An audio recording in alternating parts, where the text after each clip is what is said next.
దేవుడు నిన్ను రాజు చేయాలనుకుంటే నీ కిరీటం ఇవ్వడు, యుద్ధాన్ని ఇస్తాడు. కిరీటం యుద్ధం గెలిచిన తర్వాత వస్తుంది.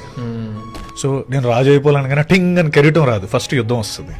ఆ యుద్ధంలో నువ్వు విన్ అయితే నువ్వు రాజు అవుతావు. So life is all that, అంతే కదా. నాకు ఇది కావాలి అనుకుంటే ఫస్ట్ దేవుడు నీకు అది ఇవ్వడు, దాని చుట్టూ ఆదిస్తాడు. You have to prove there అసలు నీకు అర్హుడువా కాదా. That requires a sacrifice. అంటే it will test you to the core. దేవుడు నిన్ను రాజు చేయాలనుకుంటే నీ కిరీటం ఇవ్వడు, యుద్ధాన్ని ఇస్తాడు. కిరీటం యుద్ధం గెలిచిన తర్వాత వస్తుంది. సో నేను రాజు అయిపోవాలనగానే టింగ్ అని కిరీటం రాదు, ఫస్ట్ యుద్ధం వస్తుంది. ఆ యుద్ధంలో నువ్వు విన్ అయితే నువ్వు రాజు అవుతావు. So life is all that, అంతే కదా. నాకు ఇది కావాలి అనుకుంటే ఫస్ట్ దేవుడు నీకు అది ఇవ్వడు, దాని చుట్టూ ఆదిస్తాడు. You have to prove there అసలు నీకు అర్హుడువా కాదా.